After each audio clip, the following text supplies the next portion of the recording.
It is not often that the stakes of a vote to confirm a cabinet nominee are this high.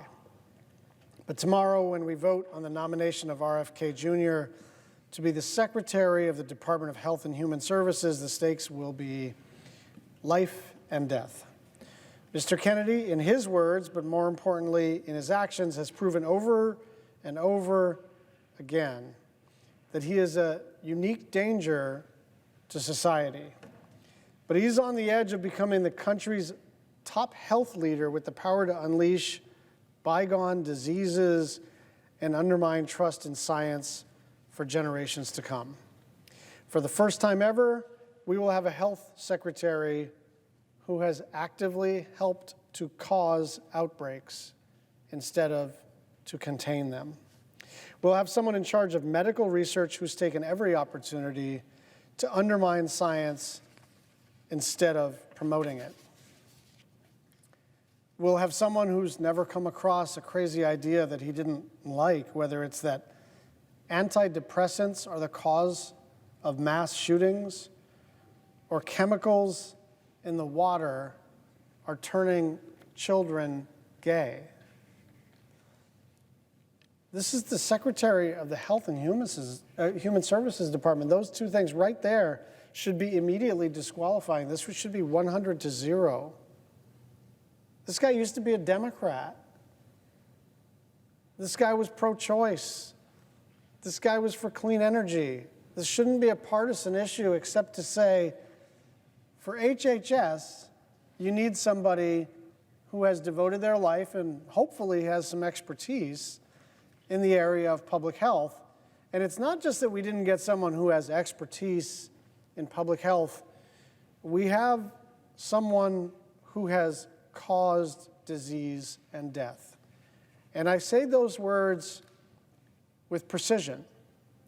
I understand that both sides of the aisle are prone to exaggerating their case and being apocalyptic when we describe a pending vote. I've been here for a while, and everything is always the most important vote that we will ever cast. And I don't know if this is the most important vote we'll ever cast. I do think, gosh, I hope I'm wrong. I really do hope I'm wrong.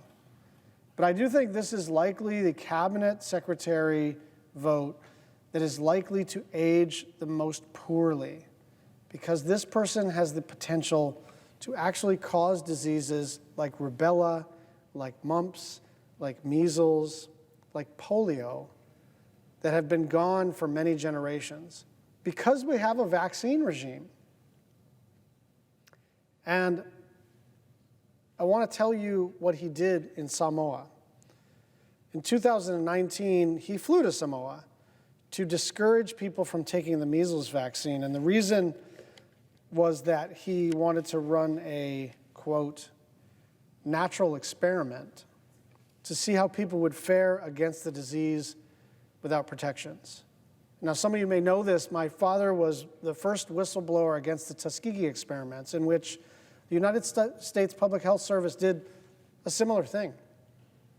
They knew that penicillin cured syphilis, and they knew that for the most part, untreated syphilis caused death. But the U.S. Public Health Service decided to divide a cohort of African American men into two parts. One would receive the medicine and be safe and be cured, and another cohort would receive a placebo and not get the life-saving cure for syphilis. And why did they do that? To, quote, observe the disease process. To observe the disease process. So when you investigate whether or not a medicine works, there's a whole process to it, right? The FDA, double-blind studies, all the rest of it. But the basic idea is you're trying to get to some level of reliability and statistical significance so that you can project out into the population what's going to work and what's not. Now, the sick in the head way to do this is to say you can't achieve statistical significance until you just let a bunch of people get sick and figure out what happens. The United States Congress, led by someone with whom I served for a couple of years, Tom Harkin, when they found out about the Tuskegee experiments, made a law against U.S. Public Health Service ever doing that again because it's immoral. It's bad science, sure. But more than that, it treated these African American men as if they were worth experimenting on, as if this category of human beings in the United States were expendable for scientific research purposes, and that's exactly what happened in Samoa. That is exactly what happened in Samoa. 6,000 people got the measles. 83 people died. 79 of them were kids. It is so chilling to contemplate the idea that someone as recognizable as a Kennedy would fly across an ocean to a small developing country and basically tell everybody, be afraid of this life-saving medicine. And it's not like he did that once and said, I'm sorry, I misunderstood, or I'm being misunderstood. This dude actually sells onesies on his website saying, I think it's like unvaxxed and unafraid, for a little baby.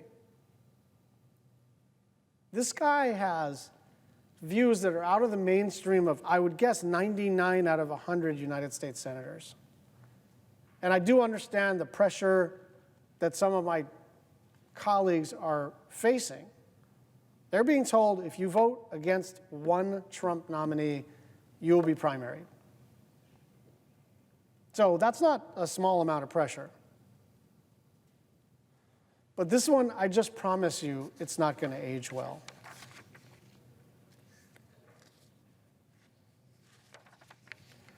Some of my colleagues are expressing reservations in private.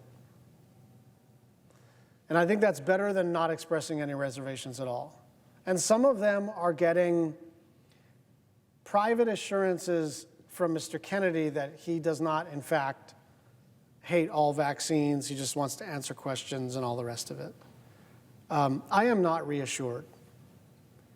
I think this person has demonstrated over a pretty long career that he says whatever is convenient in the moment, right? This is like an unreconstructed, he's Kennedy. He was running for president in the Democratic primary, and now he's a Trump guy like 10 months later.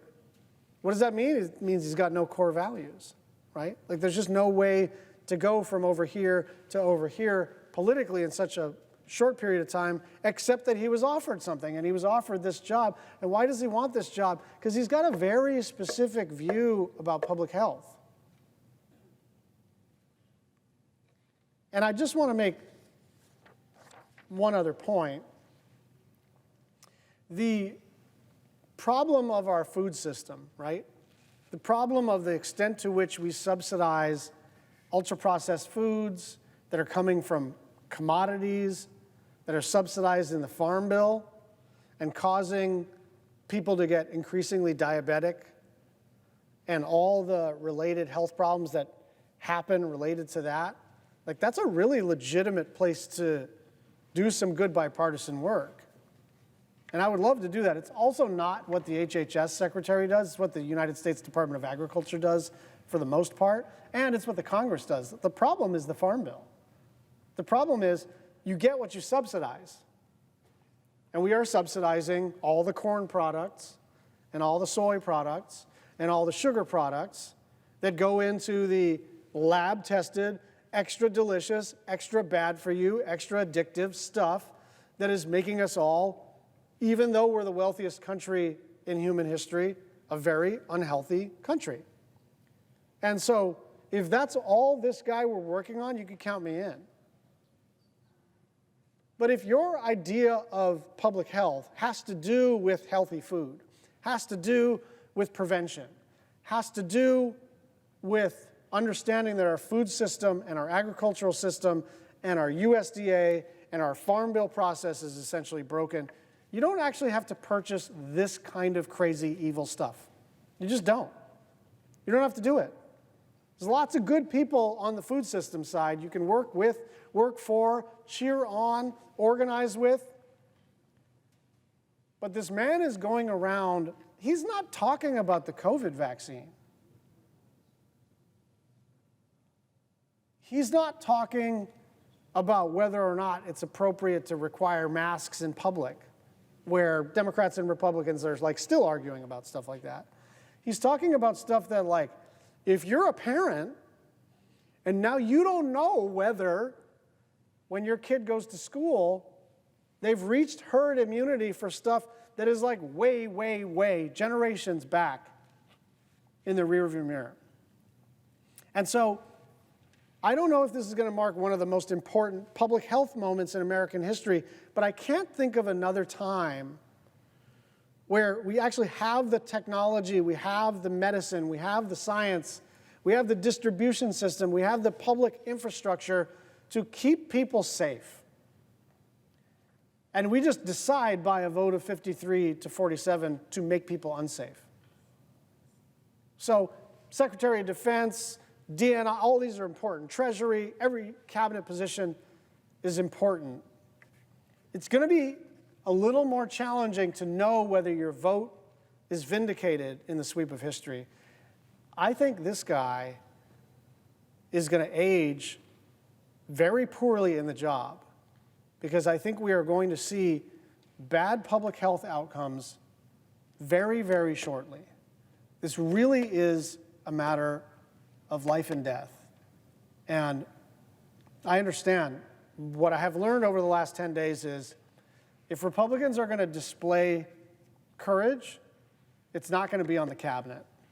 There are a few that have voted, not with their party, but for the most part, like, they're in line and Trump is going to get his cabinet. But let this be a marker for everybody. Let today be a marker for everybody. Even if you voted for Trump, if you didn't vote for Trump, if you're not a voter, it doesn't matter. If you think it's a good idea to leave all of these diseases in the rearview mirror, then this is a very, very bad person to have running the Department of Health and Human Services. I yield the floor.